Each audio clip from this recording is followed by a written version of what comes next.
నేనేం చేయదలుచుకున్నానంటే, దేవుడు మనకు ఒక చిన్న బస్సు ఇచ్చాడు దేవుని కృపతో. ఆ బస్సు లైన్లో పెడతా. ప్రార్థనా సేవ చేయడానికి నాకు వెసులుబాటు ఉంది అన్నవాళ్ళు, పురుషులైనా స్త్రీలైనా, ఉదయం 10 గంటలకల్లా మీ కార్యక్రమాలు పని పాటలన్నీ ముగించుకొని వస్తే 10 కరెక్ట్గా టైం టు టైం బస్సు లైన్లో ఉంటుంది. ఇక్కడ లోకల్ వాళ్ళకి చెప్తున్నాను, నాన్ లోకల్ వాళ్ళకి కూడా చెప్తున్నాను. నేను ప్రార్థనా సేవ జరగాలి.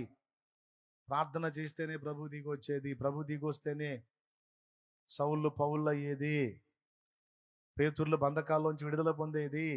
సంఘం అత్యాసక్తితో ప్రార్థన చేయగా దేవుడు తన దూతను పంపి పేతుర్ని బయటికి తీసుకొచ్చాడు.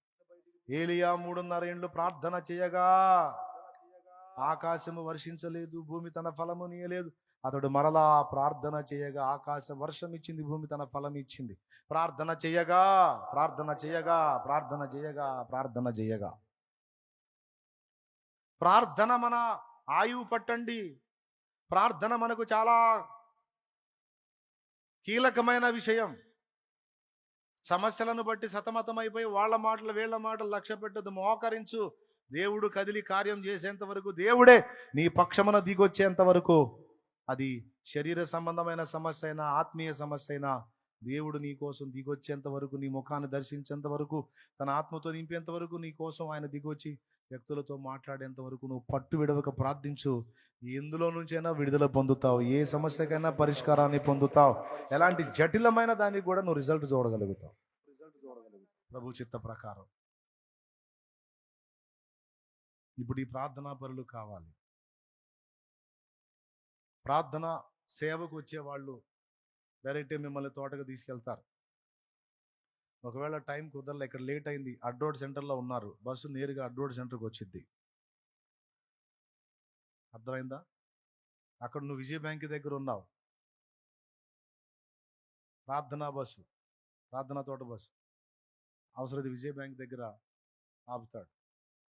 ఎన్ఆర్టీ సెంటర్లో ఉన్నావు, ఆపుతాడు, నేరుగా తీసుకొచ్చి ప్రార్థనా తోటలో విడిచిపెడతాడు.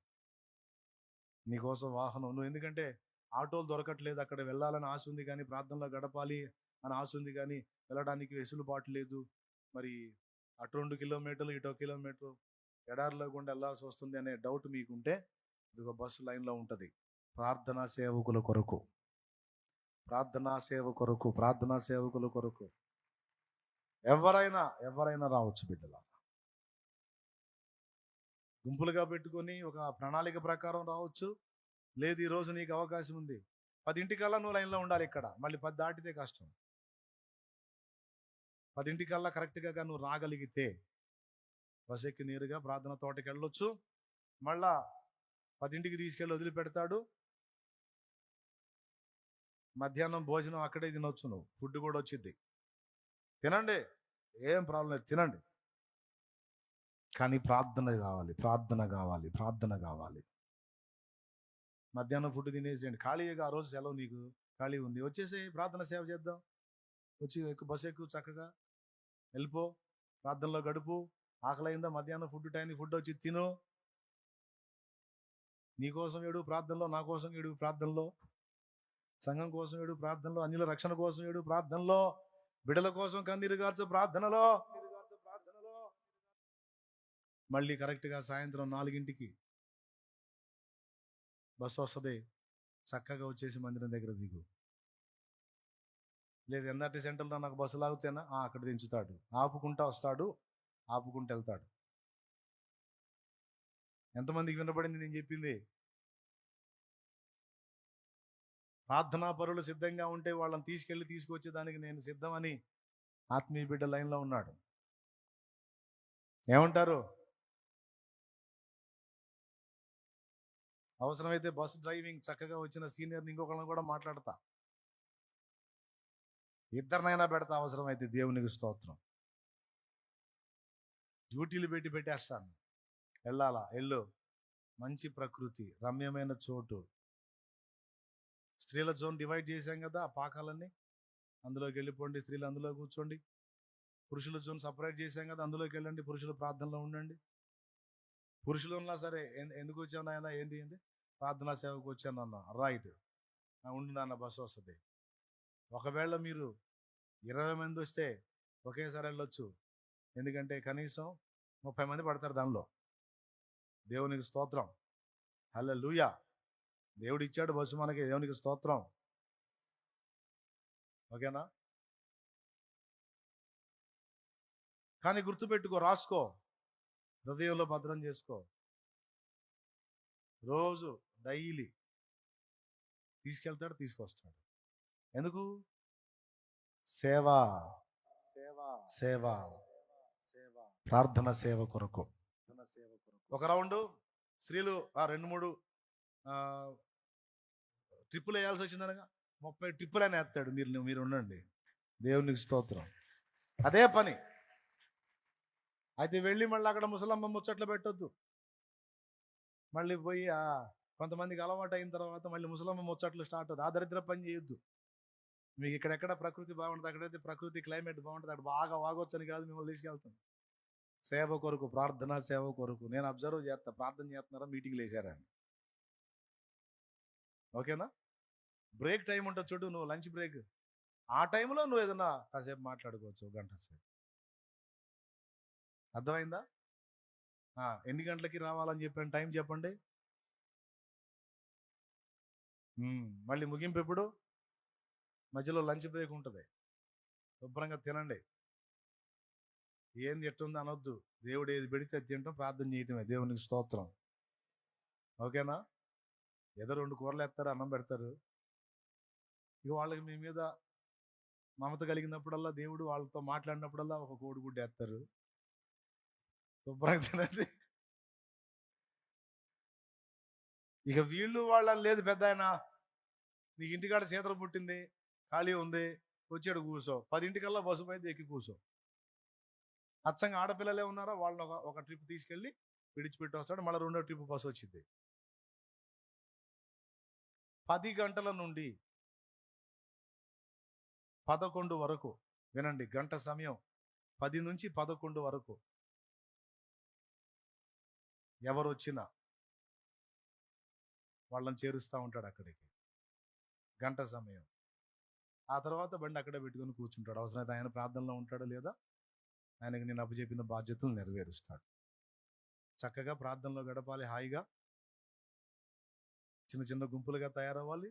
మీకు ఎక్కడ నచ్చితే అక్కడ కూర్చోండి, మీ ఇష్టం. కంజర తీసుకోండి, కొట్టండి, పాడండి, స్తుతించండి, ప్రార్థించండి, అంశాలు రాసుకోండి, మొర్ర పెట్టండి. అలా చేస్తేనే మనం ఇంకా ఇంకా బలమైన ఉజ్జీవాన్ని చూస్తాం.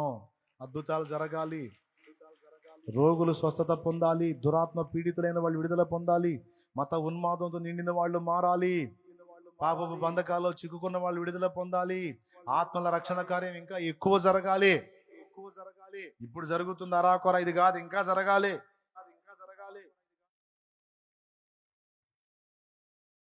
తలపెట్టిన ప్రతి కార్యం సఫలం అవ్వాలి, ప్రార్థనా సేవ జరగాలని. అది జరిగితే ఏదైనా జరిగిద్ది. కాబట్టి యెహోషువ లాగా నేనున్నా, కత్తి పట్టుకొని యెహోషువ యుద్ధం చేసినట్టు పరిశుద్ధ గ్రంథం పట్టుకొని నేనున్నా. ఇప్పుడు నాకు మోషేలు కావాలి. దేవునికి స్తోత్రం. ఎవరు కావాలి? మోషేలు కావాలి.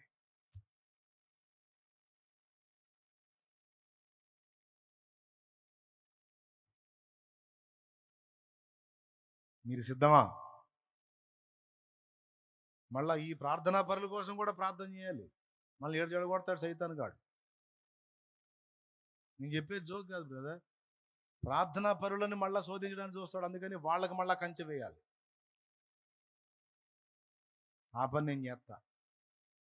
నా బిడ్డలు ప్రార్థనా సేవకి వెళ్ళారు ప్రభా, వాళ్ళ చుట్టూ నీ ప్రాకారం ఉంచని, వాళ్ళ కుటుంబాల్లో సమాధానం ఉంచని, నెమ్మది ఉంచని, వాళ్ళ రోగాలు స్వస్థపరచని, వాళ్ళ కన్నీరు చూడమని మీకోసం నేను చేస్తా.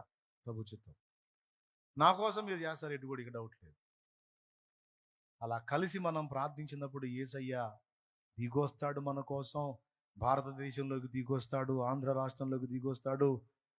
చిలకలూరుపేటలోకి కాదు, ప్రార్థనా తోటలోకి కాదు, సాతాను గాడి కోటలోకి వెళ్ళి కూలగొడతాడు మొత్తాన్ని. దేవునికి స్తోత్రం. ఏమంటారు? కాబట్టి ఇక్కడ ప్రార్థనా గుంపు ఇక్కడ జరగాల్సిందే, సన్నిధిలో. తోటలో జరగాల్సిన గుంపు తోటలో జరగాలి.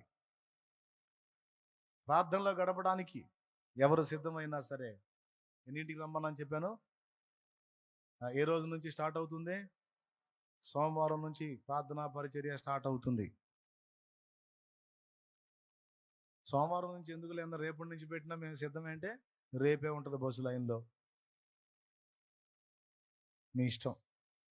ఇది అందరికీ ప్రకటన చేశా. దీనికోసం నేను శ్రద్ధ కలిగి ఉన్నా. మీరు సిద్ధమా?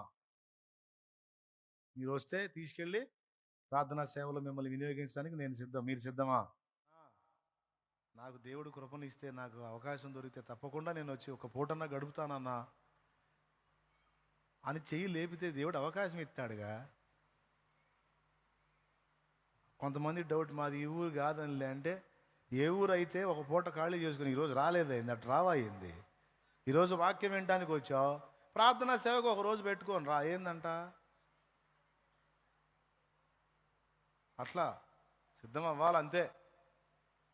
ఓకేనా? ఇక ఎందుకు ఆలస్యం? మరి రేపటి నుంచి అది ఉంటుంది బస్సు లైన్లో 10 ఏం ప్రాబ్లం లేదు. కొడితే గట్టిగా